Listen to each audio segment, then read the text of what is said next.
नमस्कार, DBN TV की बड़ी खबरों में आपका स्वागत है। मैं हूं आपके साथ नेहा। आज हम इस बुलेटिन में एक नजर डालेंगे पीएम मोदी के श्रीलंका के दौरे पर, देखेंगे वक्फ बिल पर इंडिया ब्लॉक में दरार को, जानेंगे इस बार संसद का बजट सत्र रहा कैसा, बात करेंगे अमित शाह के बस्तर दौरे के बीच नक्सलियों ने क्यों किया सरेंडर, बात करेंगे वक्फ बिल को लेकर मोदी सरकार पर भड़के राहुल गांधी की, और बुलेटिन के आखिर में जानेंगे कि क्या मोदी वापस लाएंगे कच्चा थीबू द्वीप। लेकिन इन खबरों से पहले एक नजर आज की कुछ हेडलाइंस पर।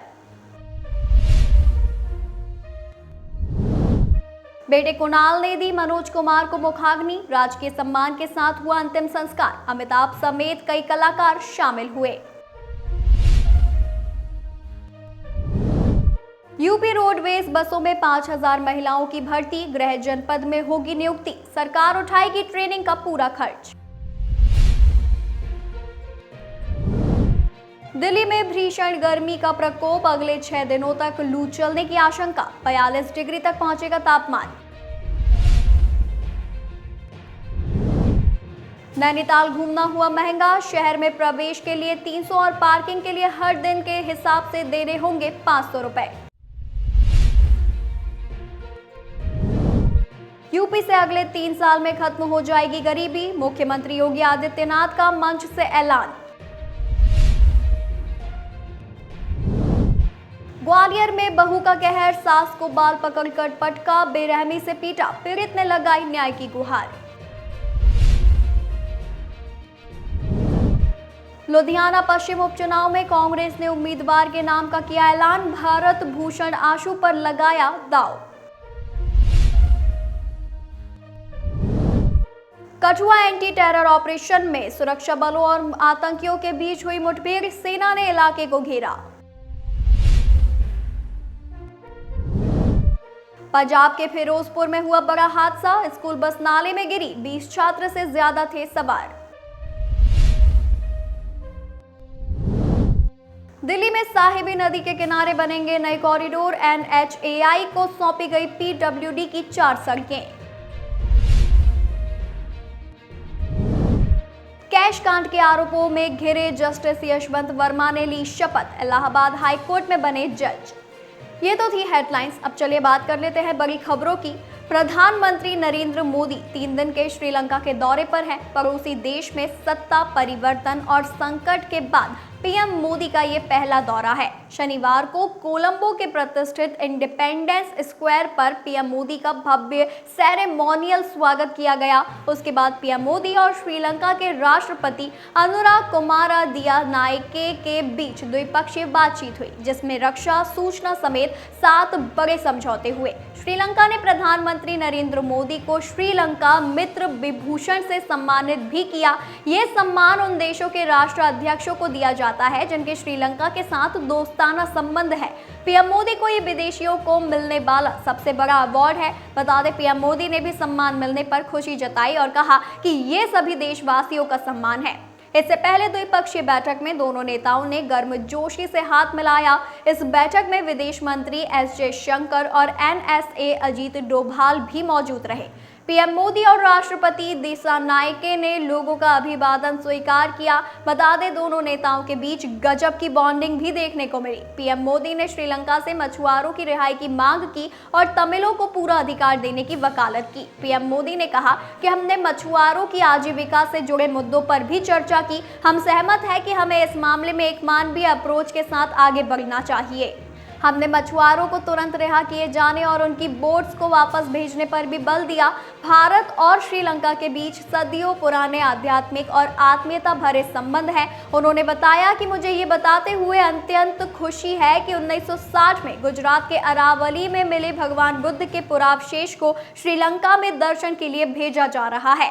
प्रधानमंत्री ने आगे कहा कि त्रिंकोमाली के और थिरुकोनेश्वरम मंदिर के रिनोवेशन में भारत सहयोग देगा।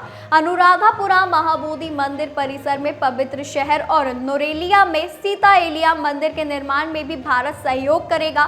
भारत ने सबका साथ सबका विकास के विजन को अपनाया है। हम अपने पार्टनर देशों की प्राथमिकताओं को भी महत्व देते हैं। वक्फ संशोधन विधेयक पर इंडिया ब्लॉक में शामिल दलों के बीच एक ही राय नहीं बन पा रही है कि उनको इसका विरोध करना है या समर्थन। जहां एक और कांग्रेस और डीएमके ने संसद से पारित इस विधेयक को असंवैधानिक बताते हुए इसे सुप्रीम कोर्ट में चुनौती दी है, तो वहीं इंडिया ब्लॉक में शामिल उद्धव ठाकरे की पार्टी शिवसेना यूबीटी ने विधेयक के खिलाफ सर्वोच्च अदालत नहीं जाने की बात कही। हालांकि उद्धव सेना ने इस बिल का लोकसभा और राज्यसभा में पुरजोर विरोध किया था, लेकिन अब पार्टी का कहना है कि उसके लिए ये फाइल बंद हो चुकी है। बिहार के किशनगंज से कांग्रेस सांसद मोहम्मद जावेद ने वक्फ विधेयक की संवैधानिकता को सुप्रीम कोर्ट में चुनौती दी है। वह इस बिल को लेकर बनी ज्वाइंट पार्लियामेंट्री कमेटी के सदस्य भी थे। इस बारे में पूछे जाने पर शिवसेना यूबीटी के प्रवक्ता और राज्यसभा सांसद संजय राउत ने कहा कि हम सुप्रीम कोर्ट नहीं जाएंगे, हमने हमारा काम कर दिया है। जो कहना था, जो बोलना था, वो संसद के दोनों सदनों में हो गया।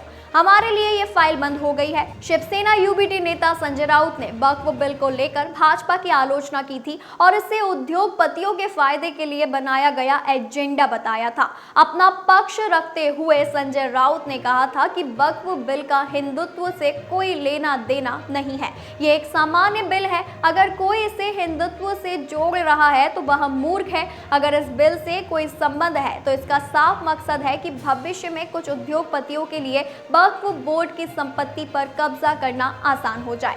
बता दें कि वक्फ विधेयक को लोकसभा और राज्यसभा की मंजूरी मिल गई है और इसे राष्ट्रपति के पास उनके अनुमोदन के लिए भेजा गया है।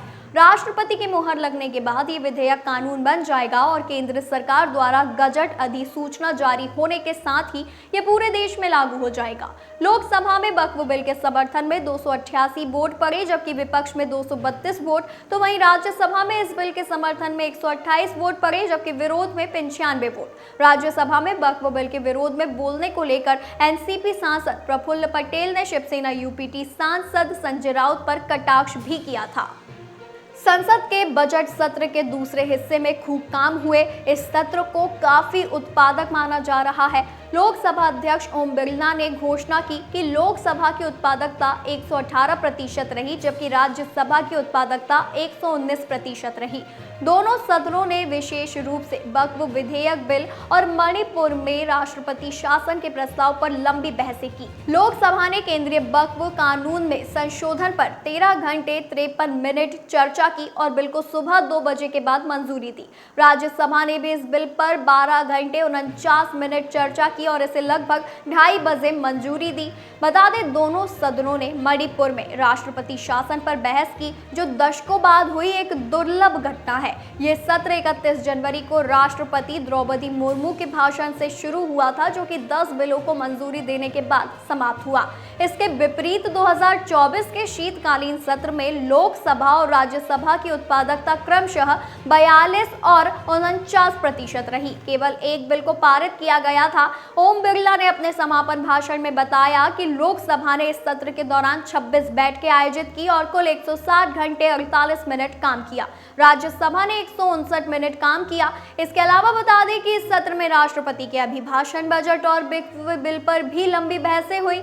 इसके अलावा सरकार ने विपक्ष के प्रमुख मुद्दों पर किसी भी बहस को अस्वीकार कर दिया। विपक्ष ने चुनावी पहचान पत्र यानी ईपीआईसी संख्या की पुनरावृत्ति पर बहस की मांग की थी, लेकिन इसे खारिज कर दिया गया। विपक्ष के नेताओं द्वारा कई बार स्थगन प्रस्ताव दायर किए गए, लेकिन उन्हें नजरअंदाज कर दिया गया। सदन में बहस का दायरा केवल सरकारी मामलों तक ही सीमित रह गया। छत्तीसगढ़ में केंद्रीय गृह मंत्री अमित शाह के बस्तर दौरे के बीच छत्तीसगढ़ के 86 नक्सलियों ने तेलंगाना में सरेंडर कर दिया है। इसमें कई हार्डकोर माओवादी भी शामिल हैं। नक्सलवाद के खिलाफ इसे सुरक्षा बलों की बड़ी सफलता मानी जा रही है। बता दें, भद्राद्री कोटागुडेम मल्टी जोन 1 के आईजी चंद्रशेखर रेड्डी के सामने कोटागुडेम के हेमचंद्रपुरम पुलिस मुख्यालय पहुंचकर 86 नक्सलियों ने सरेंडर किया है। सरेंडर करने वाले नक्सली छत्तीसगढ़ की कई घटनाओं में शामिल रहे हैं। जानकारी के मुताबिक जिन 86 नक्सलियों ने सरेंडर किया है, उनमें कई छत्तीसगढ़ के अलग अलग जिलों के निवासी हैं। कुल 86 माओवादियों ने समर्पण किया है, जिनमें 66 पुरुष और 20 महिलाएं शामिल हैं। आईजी चंद्रशेखर रेड्डी ने कहा कि इन माओवादियों ने तेलंगाना सरकार द्वारा चलाए जा रहे ऑपरेशन येतुचा कार्यक्रम के तहत सरेंडर कर दिया है। आईजी चंद्रशेखर ने बताया कि देश से नक्सलवाद को खत्म करने के लिए केंद्र और राज्य सरकारों द्वारा अभियान चलाया जा रहा है। तेलंगाना के साथ छत्तीसगढ़, महाराष्ट्र और आंध्र प्रदेश में भी संयुक्त ऑपरेशन चल रहे हैं। नक्सल प्रभावित क्षेत्रों में एंटी नक्सल ऑपरेशन से माओवादी संगठन में दहशत है। मुठभेड़ में मारे जाने के डर से नक्सली सरेंडर कर रहे हैं। आईजी ने बताया कि तेलंगाना में सरेंडर करने वाले नक्सलियों को तत्काल 25,000 रुपए प्रोत्साहन राशि दी गई है। बता दें कि नक्सलवादी संगठन की तरफ से पिछले दिनों एक प्रेस रिलीज जारी की गई थी जिसमें हिंसा रोकने की बात कही गई थी। वक्फ संशोधन विधेयक को लोकसभा और राज्यसभा दोनों सदनों से पास कर दिया गया है। इस बिल को लेकर कांग्रेस और अन्य विपक्षी पार्टियों ने केंद्र सरकार की आलोचना की है। उनका कहना है कि ये कानून मुसलमानों के खिलाफ है। इस मुद्दे पर कांग्रेस नेता राहुल गांधी ने भी सरकार को घेरा है। उन्होंने सोशल मीडिया प्लेटफॉर्म एक्स पर एक पोस्ट में लिखा कि ये कानून अभी तो मुसलमानों को निशाना बना रहा है, लेकिन भविष्य में बाकी समुदायों को भी प्रभावित कर सकता है। राहुल गांधी ने अपने पोस्ट में लिखा, मैंने पहले ही कहा था कि वक्फ बिल सिर्फ मुसलमानों को नहीं बल्कि बाकी धर्मों को भी निशाना बनाने का रास्ता बन सकता है। अब आरएसएस ने ईसाई समुदाय पर भी ध्यान देना शुरू कर दिया है। ऐसे समय में हमारा संविधान ही है जो हमें ऐसे हमलों से बचा सकता है और उसे बचाना हम सबकी जिम्मेदारी है। इससे पहले भी राहुल गांधी ने एक और पोस्ट में इस विधेयक की आलोचना की थी। उन्होंने कहा था कि ये बिल मुसलमानों को कमजोर करने और उनकी संपत्ति और धार्मिक अधिकार छीनने की कोशिश है। ये संविधान और उसमें दिए गए धार्मिक आज़ादी के अधिकार पर सीधा हमला है। अगस्त 2023 प्रधानमंत्री मोदी ने संसद में कहा कि इंदिरा गांधी की सरकार ने 1974 में भारत माता का एक हिस्सा श्रीलंका को दे दिया। वे रामेश्वरम के नजदीक एक द्वीप कच्चा थीबू का जिक्र कर रहे थे। इससे पहले साल 2015 केंद्र सरकार के अटॉर्नी जनरल ने सुप्रीम कोर्ट में कहा था कि ये मामला अंतर्राष्ट्रीय कानून और कूटनीति से जुड़ा है। कच्चा थीबू को वापस लेने के लिए अब जंग लड़नी पड़ेगी क्योंकि श्रीलंका इसे खुद कभी नहीं छोड़ेगा। पीएम मोदी कल यानी शुक्रवार रात श्रीलंका दौरे पर पहुंचे हैं। इससे पहले बुधवार को तमिलनाडु विधानसभा में सर्वसम्मति से प्रस्ताव पारित किया गया कि केंद्र सरकार श्रीलंका से कच्चा थीबू द्वीप वापस ले। इस प्रस्ताव को भाजपा ने भी समर्थन दिया है। बता दें, भारत के तमिलनाडु और श्रीलंका के बीच काफी बड़ा समुद्री क्षेत्र है। बता दें कि इस समुद्री क्षेत्र को पाक स्ट्रेट कहा जाता है। यहाँ कई सारे द्वीप हैं जिसमें से एक द्वीप का नाम कच्चा थीबू है। श्रीलंका के विदेश मंत्रालय की वेबसाइट के मुताबिक कच्चा थीबू 285 एकड़ में फैला एक द्वीप है। ये द्वीप बंगाल की खाड़ी और अरब सागर को जोड़ता है। ये द्वीप 14वीं शताब्दी में एक ज्वालामुखी विस्फोट के बाद बना था जो रामेश्वरम से करीब 19 किलोमीटर और श्रीलंका के जाफना जिले से करीब 16 किलोमीटर की दूरी पर है। बताते चले, रॉबर्ट पार्क 1755 से 1763 तक मद्रास प्रांत के अंग्रेज गवर्नर हुआ करते थे। इस समुद्री क्षेत्र का नाम रॉबर्ट पार्क के नाम पर ही पार्क स्ट्रेट रखा गया था। फिर 1921 में पहली बार इस क्षेत्र को लेकर भारत और श्रीलंका के बीच विवाद हुआ। इन दोनों पर अंग्रेजों का शासन था, इसीलिए उन्होंने इस विवाद पर ज्यादा ध्यान नहीं दिया। इसकी वजह से ये विवाद बढ़ता चला गया। जब भारत सरकार ने इस द्वीप को लेकर श्रीलंका के साथ समझौता किया था तो तमिलनाडु सरकार ने इसका विरोध किया था। तब तमिलनाडु के तत्कालीन मुख्यमंत्री एम करुणानिधि ने पीएम इंदिरा गांधी को पत्र लिखकर कहा था कि ये द्वीप ऐतिहासिक रूप से रामनाद साम्राज्य की जमींदारी का हिस्सा है। ये तो थी आज की हमारी कुछ खास और बड़ी खबरें। ऐसी ही जानकारी के लिए बने रहिए DVN TV न्यूज के साथ।